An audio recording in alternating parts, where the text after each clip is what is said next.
Well, I want to thank everybody for coming out tonight to meet our mayor and help him in his re-election. We're honored to have you as your mayor. For those of y'all who don't know, this is the 1-year anniversary of his induction into the Wrestling Hall of Fame also. Which is so cool. When we watched it online that night, which you were really kind of brought to tears. It made me cry. It was very good. But we're very fortunate to have somebody who is physically conservative and understands what a dollar is in this community. As you look across the country, what's happening, they're all coming here because of what we do in this state and in this county. And it's because of people like him. And we're honored to have you as our mayor, and we look forward to 4 more years. Thanks, I appreciate it.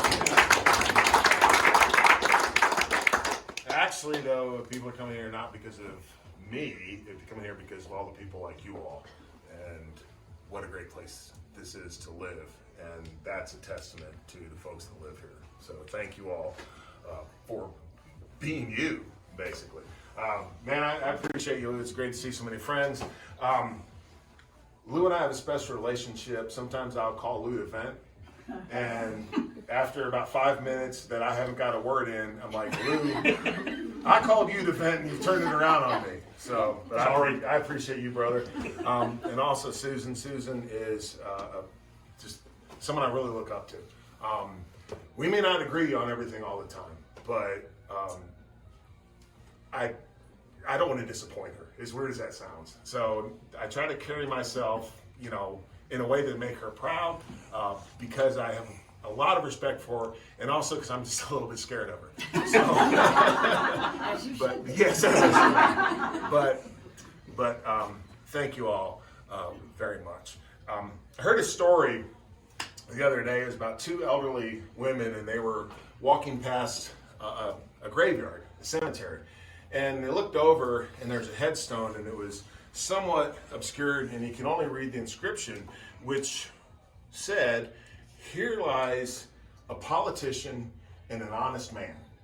And the one lady looked to the other one in bewilderment and said, "That's awful." She's like, "Why is that?" She's like, "They buried that honest man with a politician."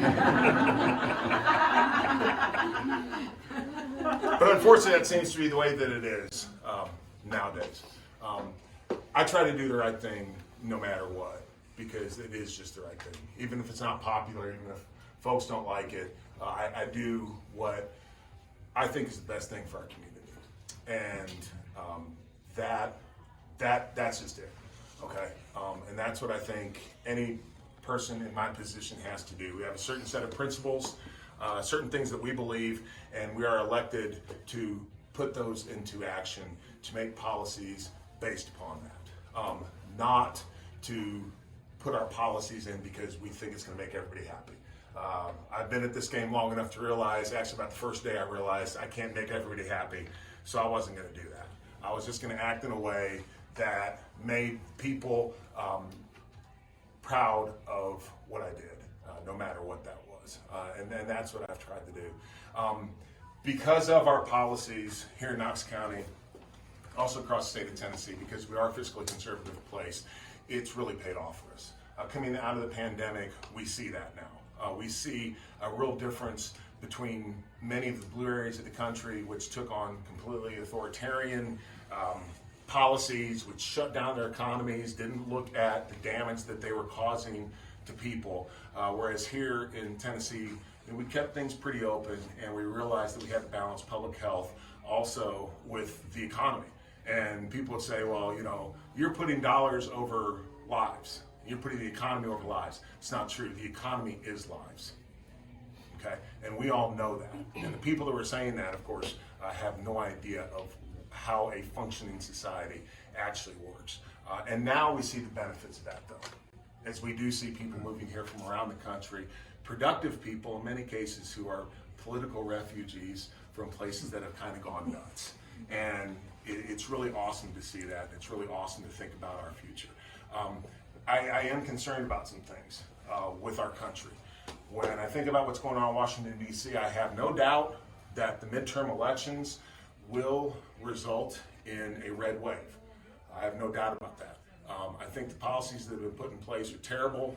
The night that I won my election, in my acceptance speech, I talked about the fact that the Democratic Party was trying to implement, European-style democratic socialism.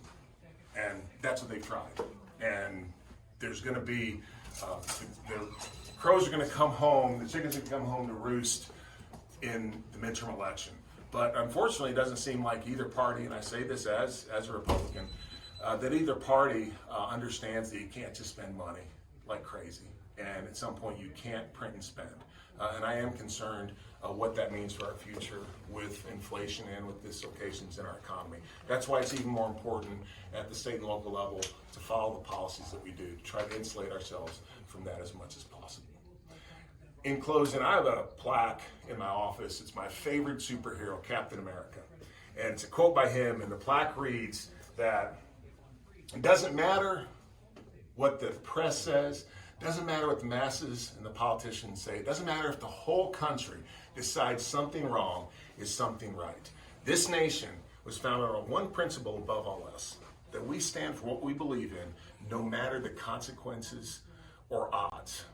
So, when the presses and the masses and the politicians and the whole world tells you to move, your job is to plant yourself like a tree beside the river of truth and tell the whole world, no, you move. I've been willing to do that in my first term, and I'll continue to do that because that's what the people of Knox County deserve. So, thank you all very much for being here. I appreciate it.